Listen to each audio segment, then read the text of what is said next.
on the site where a Mughul-era mosque was torn down by Hindu nationalists in 1992. A turning point for secularism in the world's largest democracy? The ceremony, viewed by many as the unofficial kickoff of the campaign for Modi's BJP in its bid for a third term in power. Elections are slated for the spring. How much will identity politics matter during the 5 weeks of voting that's due to kick off across the country in April? More broadly, in a nation where growth is soaring, where technology now reaches the most remote village, but where nearly 2/3 of citizens still live outside of cities, how are values evolving? How are Indians getting along? Today in the France 24 debate, the consecration of the Ayodhya mosque. And joining us from Washington, Irfan Nuruddin, professor of Indian politics at Georgetown University's School of Foreign Service. Thank you for being with us. You're welcome. Thank you for having me. From Valence in southern France, Ruchi Anand, professor of international relations at Paris's American Graduate School. Welcome to the show. Thank you for having me here. Jean-Luc Racine, senior researcher at the Asia Center think tank. How are you? Thank you. Well. Right. And we're pleased to welcome Nicolas Blarel, assistant professor of international relations at Leiden University in the Netherlands. Thank you for having me. Thanks for being with us.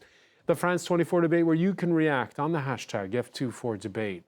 The ceremony was in Ayodhya. Supporters watched and celebrated across India, part of what the BJP has painted as a Hindu renaissance after past centuries, they say, of subjugation by Muslim invaders and colonial powers. Jenny Shin has more. An event watched by millions across the country and attended by over 7,000 people. The consecration of this grand temple is turned into a national religious event. Narendra Modi led the celebrations dedicated to the Hindu god Lord Ram. Our Ram has arrived. After centuries of waiting, our Ram has arrived. Centuries of unprecedented patience, countless sacrifices and penance. Our Lord Ram has arrived. But the construction of the temple has been shrouded in controversy, as it sits on the ruins of the historic Babri Mosque, where it stood for centuries. In 1992, mobs destroyed the mosque, demanding that the site be returned to its Hindu past, its demolition sparking the worst religious riots since the country's independence, killing over 2,000 people. Centuries of temples and worship have been destroyed, and a monument was built in its place. So again, to have back this temple, the gems, of Lord Rama's place, I think for India, it's something amazing. Modi and his party hope the opening of the temple will help bolster the Prime Minister to a record third term in elections this spring. Opposition parties boycotted the ceremony, saying it was a hasty political stunt to woo Hindu voters, as the temple is still under construction. And you see those firecrackers at the end of that report. Irfan Nuruddin, our correspondent in Delhi, saying you could hear the crackle throughout the capital, in a lot of big cities. Saffron was the color of the day. Your thoughts on what our correspondent, again, described as celebrations that were rivaling the big Hindu festival of Diwali? Yeah, I mean, complex emotions. On the one hand, India will remain India. On the other hand, you can't help but think that today marked very ceremoniously the end of an Indian experiment in secularism, in multi-religious democracy, guarded by a constitution. So in that sense, it's a very sad day as well. What 1992 and the destruction of the mosque that stood in Ayodhya represented was the substitution of the rule of law by mob rule, by vigilantism. And 30 years later, we now have a media spectacle where the political prime minister of the country plays the role of a godman consecrating a temple. And it should be noted, and I'm sure we'll get to this in the conversation, that even devout Hindus, including Hindu priests, who are undoubtedly very happy to have a temple built in that spot, have raised deep questions about the appropriateness, in fact, argued that it is inappropriate that Prime Minister Modi be seen as being the person representing Hinduism at a religious ceremony. Others have raised the question of why the consecration of a half-built temple would be allowed, given that in Hinduism it would require that the temple be complete before it could be consecrated. And finally, of course, you put all those words together and you have this flattering, discomforting image of a political leader in the role of consecrating a religious temple. So we have, in that sense, a culmination of a religious project to make India a Hindu nation, not just in terms of the majority of its population, but in the essence of its politics, of its lawmaking. Whether that can succeed in the long run, given India's immense diversity, given the religious differences in the country, given the regional and linguistic differences, remains to be seen. But for today, all those crackers signify that at least for a plurality of the Indian population, it's a culmination of an effort to really re-establish India as a Hindu nation as opposed to a secular democratic republic. Rushi Anand, do you agree that this is, as Irfan put it, a, quote, a very sad day? Yes, absolutely. I was just thinking as I was hearing Irfan, I'm extremely troubled, saddened, outraged, but you know what? Not really shocked. And the reason I say that is because religion has always been a source of some of the most remarkable mobilizations that are political in nature. They've influenced ideology, identity, voter support, and this is just one more of those displays that have used religion and almost victimized, I didn't even want to say Hinduism and the secular nature of the country by weaponizing Hinduism to something that it just essentially is not. It's played on the flashpoint of Hindu-Muslim rivalry over centuries and showcased something to India, the Indians, particularly the minorities, a very divisive message about what India is going to look like. So when I was watching Modi speak today, he's talking about a new India. Today, Lord Ram has come after centuries. All of that is just like, where does that belong in the realm of politics in a secular country? And Irfan, you mentioned the Constitution. I was, always troubled by the fact that the Indian Constitution in its original version did have pictures of Ram, Lakshman, and Sita, and we have a couple of articles that are still deeply rooted in Hinduism. Having said that, I think this is the first time we're seeing a really open, blatant message to not only India, Indians, but the world as to what the future might look like with the BJP and, of course, the forefathers in RSS. But I will let others talk. Just to be clear on that, Rushi, because there have been past sitting prime ministers who've been to worship at Hindu temples. Tell us again why this is different, though. Well, I think the BJP has, right from the word go, really, in my opinion, capitalized on Hinduism, the Hindu state, and the divisive character of the way they've played politics. So I find it different in the sense it's the first time it's that blatant, and you're absolutely right from, I want to say, let's pick 1992 onwards. It's again, BJP kind of landmarking the way things have progressed. But I know that, we've also seen Rahul Gandhi on the other side trying to also go do his messaging at a shrine in Assam. He's stopped and that becomes all political. So, it's a political party thing. And as a IR theorist, I don't, like I said, I'm not shocked. It's extremely saddening because it's my country. And I happen to also be born a Hindu. So it's extremely disturbing. But this sort of open, blatant, becoming the face of this fusion of religion and politics and killing the secular state at a time when India is being looked upon at the world stage as a leader, as, we're better than that, So I find this just absolutely a big shocker, because it kind of concludes a very, very long, centuries-long, political issue with Ayodhya, Babri Masjid, and of course we still don't really have any conclusive evidence in any history, be it in India or elsewhere. So I think this is particularly troubling because it's most blatant, most open, unapologetic, literally claiming and stabbing the very nature of what we've seen as a secular state. Yeah, well, you mentioned it there. While Narendra Modi was consecrating the temple in Ayodhya, the leader of the opposition, Rahul Gandhi, on a campaign walking tour across India, wanted to visit a temple in the northeast state of Assam. Assam is ruled by the BJP. Authorities there prevented him from entering, citing security reasons. Later, Gandhi qualified his tour as a way to raise awareness over values. The RSS and the BJP were attacking the foundations of our country. The idea that all religions should live harmoniously in India, the idea that all communities, all languages, all traditions should be respected.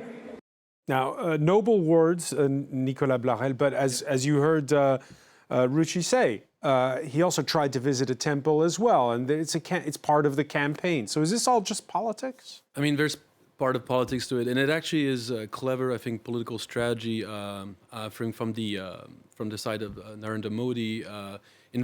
He basically invited many members of the opposition to the consecration of the Ayodhya temple, and he put the current coalition that is emerging in opposition for the next elections in a situation complicated for them whether they should accept, and it became basically a pledge of allegiance. Are you anti-Hindu or not Hindu? That was at least framed by the current government, and many of them decided not to go, but tried to organize separate events, separate attempts to go to local Hindu temples, or to organize intercommunal, interfaith kind of events like the West Bengal chief minister Mamata Banerjee tried to organize. So they still try to present that they still respect or they still allege to some kind of the respect the revivalism of this this Hinduist narrative, but also realizing that they need to offer a counter narrative, one that is more inclusive than the framing that was offered by the BJP for the last few days, leading to the consecration of the Ayodhya. So is this just politics, or is it a turning point for India? I mean, I think there's a lot of politics. Clearly, this is electoral campaigning. Where Irfan mentioned that this temple was probably opened or consecrated earlier than it should have been. It's not ready to actually be used. So they basically are using the electoral timeline, and they're putting the opposition in a complicated spot. Now, the narrative that Modi has come up with also fits an attempt of civilizational revivalism that the BJP has been pushing for, and this entire narrative about the reign of Ram coming back, or the statements that were made, the state is Ram, the Ram is the law. These are also maybe signals or indications that there's also a political evolution, and there might be future changes, reforms that we could expect if the Modi government is re-elected into more, at least reforming the constitution towards more what we call a Hindu state or a Hindu Rashtra. Yeah, remember 1528. That's when North India's Mughal conquerors built the Babri Masjid Mosque, which was destroyed again during that rally by Hindu nationalists back in 1992. For Ayodhya's Muslim minority, it's a pain compounded by subsequent religious riots in other parts of India. When you are deeply hurt, you neither speak nor cry. We have not come out of that situation. The pain and trauma of demolition. Honestly speaking, there is no one to protect us. So, Jean-Luc Racine, to pick up on what Irfan Nuruddin said at the beginning of this conversation, is it just, when the partition happens nearly 75 years ago, Pakistan is clearly a Muslim state. Now, is it just what the majority wants in India, for it to be a Hindu state? Well, the question is what the majority is really willing But for that, of course, we'll get the answer in the next general election. Where the current BJP is Seems favored. to be, yes, well placed for having a third consecutive mandate. And just as it was just told now, the interesting point would be to see what will happen after a predicted success of Modi at this election. But for the time being, I think those who were not quite sure that Hindu Rashtra, the Hindu nation, was really materialized, well, today it's clear.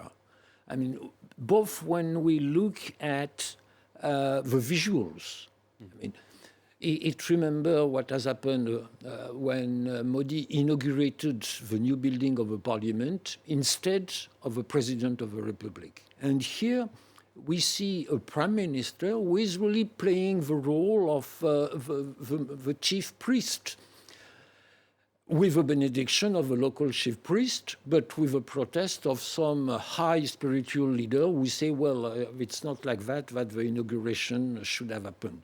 One. Two, when you listen to what has been said by leader of the BJP and the RSS being the matrix, the ideological matrix established almost 1 century ago for building precisely an Hindu India, it's striking.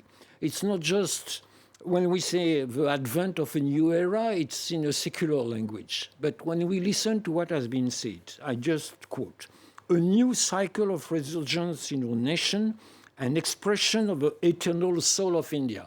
That's the president of the Republic.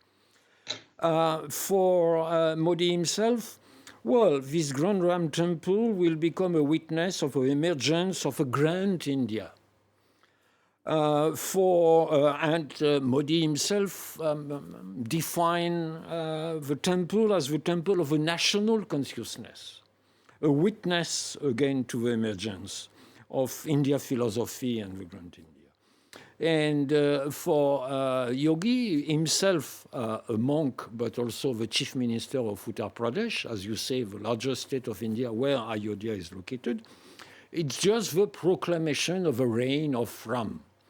So now, I mean, it's quite clear. The Hindu Rashtra, India in Hindu is already there. So here's the question. We're speaking at a time when India is going from strength to strength on the world stage economically. On his foreign trips, Narendra Modi, or when he hosted the G20, made it clear that the country is open for business, unlike China. Why are people doubling down on this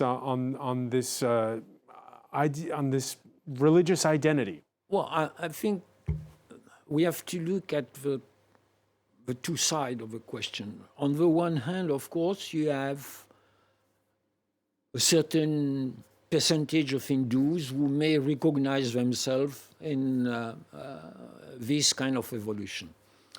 But we must never forget that the BJP under Modi and Amit Shah is number 2. Every day, they are working for this kind of goal.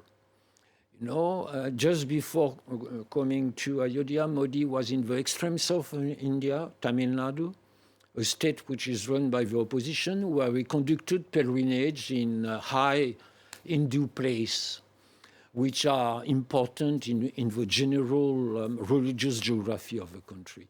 So they leave no space. It's a permanent political and ideological policy which try really to build up an India which is conform to what the Hindutva philosophy set up by the RSS 1 century ago wanted to do. And it's so what you're clearly saying, and I'll put it to Irfan Nuruddin, is that the ideology comes first. The Hindu nationalism comes above all else. Is that the case, though, among the electorate? Is that what the electorate is voting for when they cast a ballot? No, it's complicated. For Mr. Modi, it is the ideology. I mean, Mr. Modi grew up in the RSS. This has been his life's work. As Chief Minister of the state of Gujarat, he managed to combine a hardline Hindu nationalism in which he made his reputation as when he sort of was chief minister of Gujarat during the deadly 2002 riots that resulted in thousands of Muslims being murdered in the streets of Gujarat, even as the state machinery stood on the sidelines. He turned that into a badge of honor, basically a vindication of his commitment to Hindu nationalism. But he also coupled that with turning Gujarat into what has been called by the PR machine of the BJP, the Gujarat model of economic growth and of foreign investment. And he took that to Delhi and has combined very sophisticatedly a narrative of India as being a destination for economic growth and also this idea of pride, playing to a right-wing grievance, not all Hindus, but a particular aspect of them for whom life has been difficult, and this notion of Hindu pride, it becomes a source of energy. It gives them a motivation to enter daily life. So both of those are at play. But the truth of the matter is that the average voter cares about very basic things in the same way that average voters around the world do. They want jobs. They want to be able to provide their families livelihood. They want to breathe clean air. They want clean drinking water. They want to be safe and secure. And on that, the government's record is much more mixed. So at the same time that there has been a lot of foreign investment coming to India, especially as Western companies look to diversify away from China, and especially as you have a much more prominent role for India in the global stage as the West looks to alternatives to China in a way to hedge against Chinese growth. What the government has not been able to do is create the number of jobs required for its young population to be able to get. And so when elections come, India is still not a presidential system. It is a parliamentary system. They will run behind Mr. Modi, but local voters vote for local politicians. And there, the bread and butter of politics still maintains. What Modi is hoping is really to use this spectacle of today. Later this week will be India's Republic Day, in which all of India's military might will be on power again, to basically sell an image of the best is yet to come. India is growing, you can be proud to be Indian, and this is where we're going. And so it's an attempt to divert attention of the voters from a record that is at best mixed on the economy, but by making them say, there is no alternative and we are the ones who can take you to the promised land. Is he likely to succeed? Right now, the betting money is that, yes, he will. But the real question is whether the opposition can hang together, can come up with a seat-sharing plan that consolidates opposition votes. So one statistic before I turn this over, even in 2019, when the BJP won a resounding majority in parliament, it won 37% of the national vote. With its alliance partners, that was 45% of the national vote. So even at 2019, at the height of India's BJP rule, more than half of the electorate voted for a party other than the BJP or one of its partners. But the opposition was fragmented, and this allowed the BJP to consolidate votes and to win a lot of close seats. If the opposition can keep its nerve, can keep its discipline, share seats, there's a possibility that you reduce the BJP majority significantly, maybe not all the way down to being a minority, but definitely one in which it requires a coalition. And I think that is yet to be determined whether or not any of what we've seen today or we'll see in the coming months can change that basic electoral mathematics. Ruchi Anand, there are checks and balances still, hearing what Irfan Noordin is saying. Even though the Supreme Court ruling didn't go the way of some in Ayodhya, there are institutions. How strong or weak are those institutions today? I guess I'm going to chime in on some of the things that have been said by Irfan and then Mr. Racine. I think that the institutions are there. I think we're, prime time in growth mode. And I think that Modi is such a smart politician. He's not only playing the Hindu nationalism card, but he's also at the same time playing the social welfare card. He has really combined those two so well. to stay for already that long, and then a third run coming up. I'm going to go to a part of his speech where I saw on YouTube. He had put some stuff on Twitter, and on YouTube he said, "The Lord has made me an instrument to represent all the people in India during the consecration." So I feel like, how do I put this? I'm not sure it's as simple as, all right, Modi, nationalist, now we're not secular anymore and we're a Hindu state. This was a huge statement and one that makes everyone outraged by it, but I don't think that changes the way the institutional growth, whether it's in terms of, our power internationally or militarily or economically. I think things are getting better, but I'm not saying that's thanks to Modi's governance. You see what I mean? So I think that India is a very divided country. And when we say, so what do the institutions look like in India? I think the big question to ask is which India and for whom? Because here there's not only a religious divide, but there's also a class divide, and there's a caste divide, and then there's all kinds of other linguistic divides that keep a lot of Indians feeling like they're not being included in this debate at all. Like Irfan was saying, who cares at the end of the day whether it's a temple or a mosque? Well, yes and no, because there are jobs at stake. You're talking about a country where, there's inflation, there's poverty, there's hunger, there's illiteracy. There's all kinds of bigger issues that are sort of being diverted to put all the attention on this as a very simple short-term strategy to get the election again, get the Lok Sabha, and then move on to perhaps do more. I don't know. I have seen trickles of, some stuff that's been done also in terms of social welfare, building hospitals, railroads, inclusive, but with Ram behind me type of mentality. And I don't know, maybe Irfan, you might be familiar with this, but in all the old Hindu scriptures where we talk about Ram, there's Ram Rajya, which is a form of good governance, and then there's Ram Raj. Ram Rajya is simply governance, and Ram Raj is where one person takes on that role. And I think that that's where he himself is misinterpreting, his own strategy, but I guess no one picks up on that. I still think there are big holes in the very constitution of India that still hasn't been revised. I mean, if you look at one of the articles, 343, that talks about agriculture, that says, well, animal slaughter, particularly that of cows and calves, is a crime. It's a criminal offense. That is grounded in Hinduism. So unfortunately, I think historically, the constitution itself sort of promotes this kind of Hindutva, the Hindu nationalism that we're seeing here, and how this is going to impact institutions. Definitely more institutions than the average people who are just looking for their next meal and hoping to see a better life for themselves.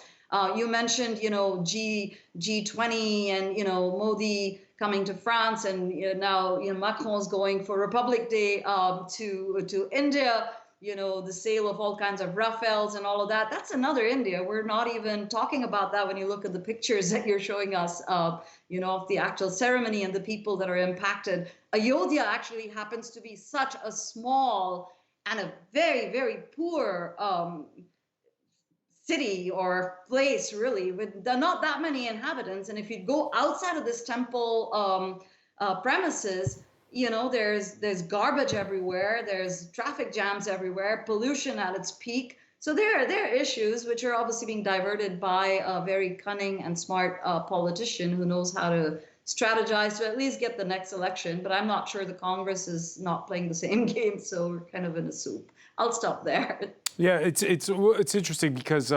there's this discussion about social welfare projects, how much the government is investing. Government, which did not pay, by the way, for the temple itself. It did for some of the infrastructure around it. And it's launched similar big public works projects for pilgrims elsewhere. Last November's tunnel collapse in Uttarakhand state, which concluded in the rescue of 41 construction workers. That was for a project intended to connect some important Hindu pilgrimage sites in that state. And it's kind of, so yeah, what is state money going for? But also, I'll put it to you, Nicolas Blahel, It's, again, as we look towards these elections, there's the national image and then there's patronage politics when it comes to India. Well, I mean, that's definitely part of it. I mean, around the narrative of the building of the rebuilding with the temple, which you have said is mostly private money, and actually, interestingly, a lot of diaspora donations. So that's another element that we have to talk about the diaspora. It is also a signal to the diaspora, which is strongly also looking towards this pride in India, and part of it is all culturally, civil or religious related. So I think there's that dimension. So it's also trying to link or trying to lobby that part of constituency. Even though it's not voting, it is investing back in India. So that's part of it. There's patronage politics, and the Ayodhya city has been completely revamped. It was mentioned how poor it is or in lack of development, but they're trying to build an entire tourist attraction of it. There was also all the mention of the major investments in the hotel infrastructure, in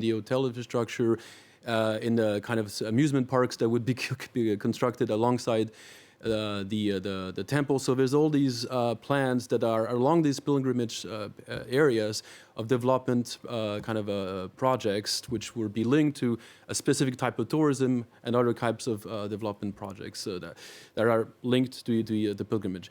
But there's also so that's mainly, I think, what we've been pushing alongside the construction of the temple, and what could be linked to or diverting some of the attention that was mentioned because of the lack of results maybe in other economic indicators, that they can push development with these other kind of more small-scale pilgrimage projects. There's also discussions, as the president of Ayodhya, in other regions, in other parts where there's contested also sites between mosques and Hindu temples, that they could also revive some new projects, maybe get control of some lands, and then start these new development projects built on these pilgrimage areas. There's some in Varanasi, for instance, a very famous mosque, which alongside a Hindu temple, where it could be the next project for these BJP after the elections. Yeah, there's been several instances of that. After Ayodhya, there are moves to get rid of other mosques. Also in Uttar Pradesh is Varanasi, also known as the spiritual capital of India. Hindu pilgrims go there to bathe in the Ganges. France 24 spoke to one petitioner in a lawsuit to tear down Varanasi's Grand Mosque. अब भी वहाँ बहुत से ऐसे तथ्य मौजूद है क्योंकि वो 500 साल 1000 साल पुराना है. There is enough evidence that proves that centuries ago there was a temple here. We went with authorities for the video survey. I'm not allowed to share details, but I can tell you that we found enough remains that prove this used to be a temple. So, Nicolas Blachal, we were mentioning earlier how India's star power abroad is growing. If they start tearing down mosques, there's only been one major instance we're talking about. I mean, is that going to happen, first of all? And what kind of a look would that be? I mean, it could lead to, there's been a lot of coverage of this happening. So it's a sign of pride and of regaining a little bit of the civilizational pride, which also they see as also something that is first uniting Hindus at home. I mean, this is also something that the BJP likes, is uniting these the divided Hindu community, where they felt was divided for so many years, and linked to a political project they think it could be unifying in the nation, and hopefully also the diaspora. So this is mainly for domestic consumption, especially 80% of the population that is Hindu consumption, and not so much, I think, about the foreign consequences. Actually, it could there might be some disappointment with the French delegation visiting India in a couple of days, because a lot of the attraction of the attention of the media and of the population has been towards this Monday event, and maybe not as much towards Republic Day in a couple of days. So I think the international attention will be mostly passive, maybe monitoring how much this impacts the Muslim community. Because one thing that we didn't mention, there's after the Supreme Court decisions, notably of 2019, there was a small land that was attributed to the Muslim community to rebuild the mosque. That has got no funding, and it's still not arrived. And it's not in the specific site of Ayodhya where the Babri Masjid was destroyed in 1992. So there could be concerns about the welfare of Muslims in India, and could be repercussions, but we haven't seen it in the international community, especially from countries like in the Middle East or other countries that could see this as a potential majoritarian kind of impulse, which could have effect on the welfare of Muslims. We haven't seen repercussions or reactions yet from the international community, and especially partners of India in the Middle East, for instance. Jean-Luc Racine, he's going to see a very different India, Emmanuel Macron, when he visits. What are the chances we'll hear the word Ayodhya from his lips when he's with Narendra Modi? I shall not bet too much on that. But you know, there is something special in the welcome that he will receive, because he will arrive first in Jaipur, which was a royal capital in Rajasthan. And for the mise en scène, it would staging. Along with Modi, there would be a kind of procession of Indian Prime Minister and French President across a place of history. So it might attract again some attention from the media beyond the key question, which is how many Rafale, either for the Air Force or for the Indian Navy, because what's discussed is also a few fighters for the Indian Navy. It's interesting to have a French president accepting the invitation after Joe Biden rejected Modi's invitation to be the chief guest at the Republic Day in a few days from now. Why is that? Just to, like you say, to sell planes? Well, I think, you know, in the US, even if it's calibrated, from the official realm, there are a few critiques made about the way Modi is governing India, as far as precisely the relationship between Hindu majority and Muslim minority, or Christian minority, for that matter, is concerned. But for the rest, the key question, of course, which has been referred to before, is the chance of the bleak chance of the opposition to succeed in having a kind of united front against the BJP in the next election. And for the time being, it seems that it's quite a challenge, because we have strong regional parties who hard negotiate for preserving as much seats as possible from the Indian parliament. So this is also why Modi could be so proud about the present, which he has defined as being kind of revenge of centuries of slavery, that's a quote, and the future, as it was mentioned, the definition given of the current times by the regime is the Amrit days, which is in Sanskrit and in the Vedic concept, is the time of prosperity. So the goal is to have India as a fully developed nation for the centenary of Indian independence in 49. And here in Europe, Irfan Nuruddin, many leaders openly saying they were spooked by our dependence on China. During the COVID pandemic, it became very clear. We saw at the recent G20 summit, Emmanuel Macron and Narendra Modi together talking up a rival to the Belt and Road Initiative that would somehow go through the Gulf and the Middle East. That's on hold for now because of events unfolding there, but it's still in the pipeline. Your thoughts on Emmanuel Macron traveling to India for this 75th anniversary? Well, in the spirit of debate, let me be provocative. If I was a French citizen, I'd be deeply embarrassed by the president of my country going to India at this time in 4 days to celebrate India 4 days after this shameful event that has occurred today. But then again, nothing surprises us any longer, right? I mean, the rhetoric of the West, of France, of the United States, in positioning itself against China has been that this is a battle, as President Biden likes to say, of democracy versus autocracy. Well, history is going to judge Macron and Biden, I think, quite harshly if India turns out to be a Hindu nationalist non-democracy. So the world that we are walking into is one in which the West thinks that by having India on side, it can play great power politics against China. But the truth of the matter is that the global economy is deeply tied into China.